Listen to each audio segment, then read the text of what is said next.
Dr Mark Prince OBE, the founder and the director of the Kiyan Prince Foundation. From 8 years old, my dad being a former fighter, he would take us running, and once we all kind of got of age, made us spar with him. Being at a time where there was racism was more open, if you didn't know how to take care of yourself as a kid, you were going to be the weaker animal in the jungle out there. It was just sad that I had issues growing up where my dad would discipline me in such a harsh way it would cause cuts and bruises on my skin.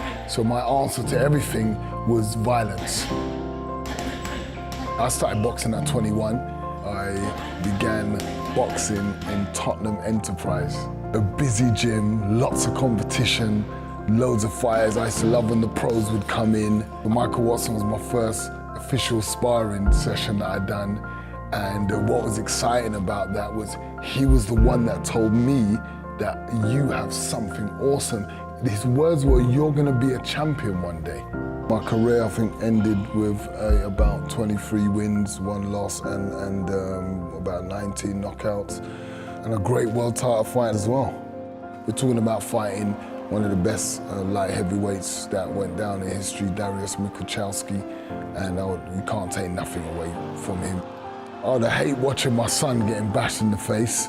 I was quite pleased that he took on the mindset. You go to Queen's Park Rangers and they had some great plans for Kiyan, and then you really could see every time he hit on that pitch, his mindset and his drive to score and win tackles. He just had a wonderful leadership quality about him.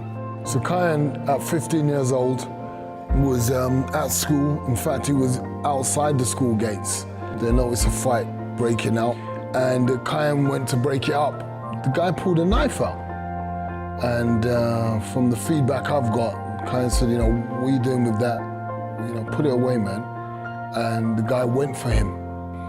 And when I saw Kiyan's body, I saw marks from the knife on his forearm, so you could see he was blocking him.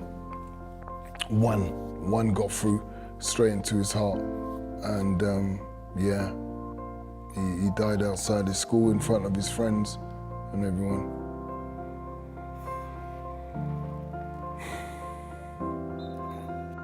It's one of those tragedies that you really don't know what you're gonna do after.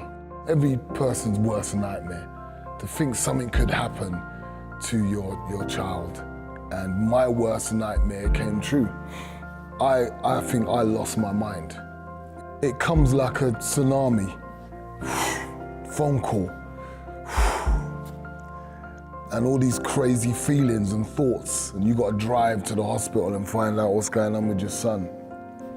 When you leave seeing your son's dead body, and it goes from warm to cold, you're lost, you're paralyzed yourself. I realized then I had no control. I had no control over whether my children can live or die. The only control I had was what I decided to choose to do. What direction did I want? So I just drink, I smoke, I do anything to blot it out, blur it out. I decided that I didn't want that. I used my power of choice and decided, well, what can I do to honor my son, and how, when I get to meet him and see him again, what do I want to be able to say to him? But I just decided that I was going to do something that was going to honor his life, and I was going to show other young people about him and how they could all be little Kiyans. If I could save a parent from my pain, save a child from what my child had to go through, then I'll do whatever that takes. We try to give them opportunities where not only do we inspire you to change the path you're on, but we want to give you opportunities. So once you decide, you know what, I'm loving this, I'm inspired, well, we want to take you through the programs, we take you through the training sessions. We go into primary schools, deal with secondary schools, and we also deal with young people in prisons. We utilize training to develop them physically and mentally.